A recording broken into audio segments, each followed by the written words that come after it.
Tes semoga kedengaran ya. Nah, ini adalah tugas lab ke minggu kelima. Di sini tugasnya itu kan yang poin J sama K. Disuruh estimasi following log-log linear regression model. Nah, ini modelnya yang ini log price sama log square fit. Terus langsung dikerjain. Di sini tuh pertama kayak biasa import log file. Terus habis itu change working directory. Habis itu import datanya. Nah, import tinggal gini aja sih. Buka dari sini ya. Datanya yang mana? Datanya kan yang ini. Terus import. Nah, habis itu pertama buat variabelnya gen. Ini komennya ini. Gen L price itu nama variabelnya. Log price itu variabel yang pengen dibuatnya. Karena di sini kan modelnya adalah log price dan juga log square fit. Jadi kita bakal bikin log square fit-nya juga. Nah, habis itu kalau kita udah bikin variabelnya, bisa mulai ngerjain.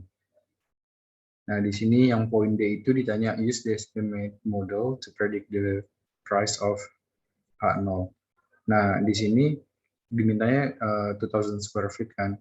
Tapi karena kita modelnya udah diganti log, jadi kita harus ubah 2000 ini menjadi log.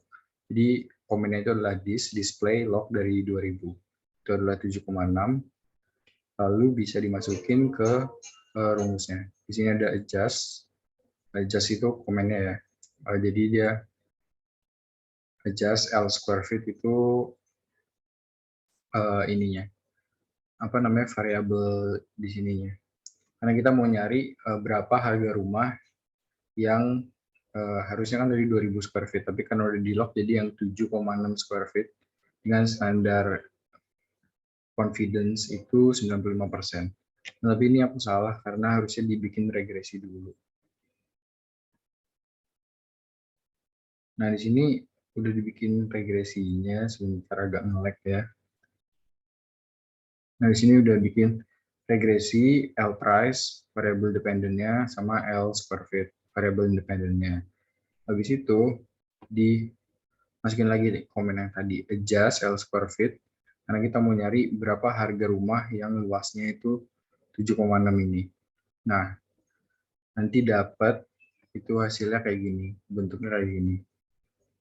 Nah, ini cara bacanya adalah XP itu kan predicted value-nya. Predicted value-nya adalah 11,82. Dengan lower bound atau batas bawah 11,4 dan upper bound-nya 12,2. Nah, berarti ini kan XB-nya ini di antara lower bound dan upper bound, berarti dia benar. Pada standar interval 95%. Tapi karena ini nilainya masih dalam bentuk log, jadi nggak mungkin kan harga rumah itu harganya 11.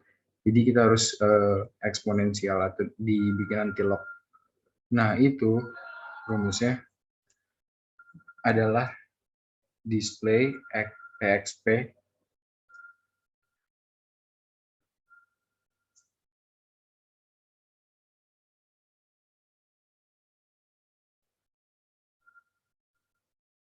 display EXP dari 11,82 ini. Nah, habis itu ini kan, ini yang XB-nya berarti nah harga rumahnya itu ternyata harga rumah yang luasnya 2000 square feet itu adalah sekian gitu. Ini berapa ya? 1.300 atau 13? 136.161 dolar. Nah, terus di sini display lagi lower bound-nya dan display lagi di anti-lock-kan upper bound-nya. Nah, udah. Berarti ini udah selesai yang poin D. Terus lanjut ke poin E, compute and interpret the R-square. Nah, di sini R-square tadi sebenarnya udah ngitung sih, tapi aku masukin lagi komennya regresi L price L square fit. Nah, di sini dapat kan R-square-nya adalah 0,6943 atau 69,43%. Ditanya juga artinya, jadi artinya itu 69,43 variabel. Ini harusnya variabel harga dapat dijelaskan oleh variabel square fit gitu. Nah, lanjut lagi ke point F, compute the generalized R square. Nah, kalau kita ngitung generalized R square itu perlu nah di sini ada hint-nya. Di sini, hint you may need to use the command predict. Nah, berarti kita cari predict-nya dulu. Karena yang pertama itu adalah predict L price head. Jadi kita nyari predicted dari harga rumahnya. Nah, predicted harga rumahnya itu komennya XB ini. Nah, nanti kalau kamu masukin L price set ini, dia muncul di bagian sini. Oke, terus di sini kan udah dapet L price setnya, kita balikin nilainya menjadi seperti semula atau diantilogkan. Nah, di sini gen price set 2 yang nama variabelnya, terus eksponen itu buat mengantilogkan dari variabel dari price set ini. Nah, nanti kalau udah dapet, dia bakal muncul variabel baru, terus nanti kita cari korelasinya antara price asli atau nilai actualnya dengan price set 2 yang telah diestimasi gitu. Nah, nanti dapat hasilnya segini, 0,82. Nah, kalau kita udah dapat korelasinya, kita bisa mencari the generalized R square. Rumusnya itu adalah RRHO pangkat 2. Nanti dapat generalized R square-nya itu 0,672. Udah. Berarti yang poin F itu udah selesai.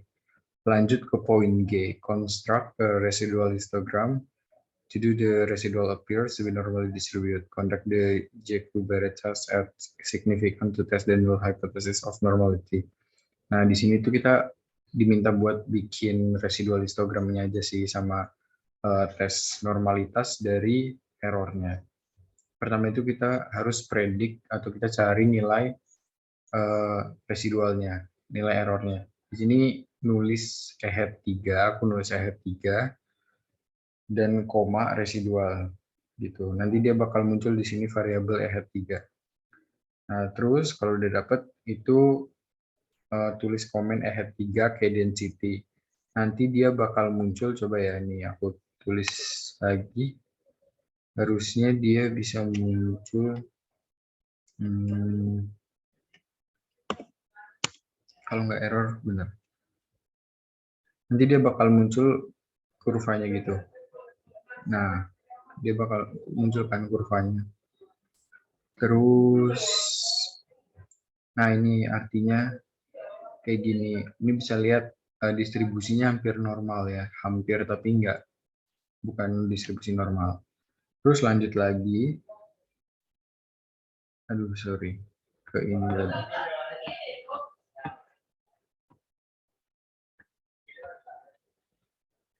Nah, tadi udah dapet kan mana tadi? Mana. Ini udah dapat dari histogram dari ahead-nya. Habis itu kita perlu summary dari ahead-nya buat mencari JB statistiknya. Nah, ini tulis dulu summary ahead 3 detail, habis itu kita nanti bisa nyari JB statistiknya. Nah, ini udah rumus dari bapaknya gitu. Nanti dapat nih JB statistiknya itu adalah 52 sekian. Dan kalau kita udah dapat JB statistiknya, kita perlu bandingin dengan critical value-nya. Critical value for the test, rumusnya itu adalah yang ini. Nah, nanti dapat angkanya adalah 5,99. Dan di sini kan bisa dilihat ya, JB statistiknya itu lebih besar daripada critical value-nya. Artinya itu ini di sini. Artinya itu errornya itu tidak terdistribusi normal gitu. Seharusnya menggunakan asumsi pasif itu kan terdistribusi normal gitu. Nah, lanjut lagi ke yang poin dulu. Harusnya poin apa dulu sih? Nah, lanjut lagi ke poin H. Nah, poin H itu adalah use the command gain ID to generate the new variable ID. Nah, habis itu plot residualnya sama apakah ada pola tertentu dari residualnya. Terus, nah di sini gain ID Nanti dia muncul variable ID, terus scatter ahead 3 ID. Karena pengen lihat hubungan dari yang ahead 3 atau model ketiga gitu. Nanti dia muncul kayak gini. Nah, ini berarti kan, nah ini lihat nih, ada terdistribusinya seperti ini gitu. Nah, lanjut lagi, kan berarti yang H udah, sisa yang K. Model mana dari A sampai J itu yang lebih baik gitu.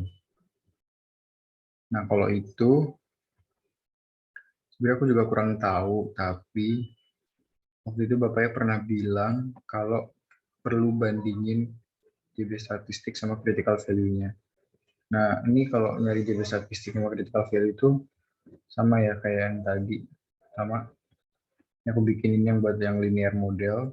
Jadi ini regresinya biasa, price sama square fit. Dan terus di bawahnya itu adalah predict ahead. Biasa ya, ini samain kayak tadi, tinggal ikutin aja.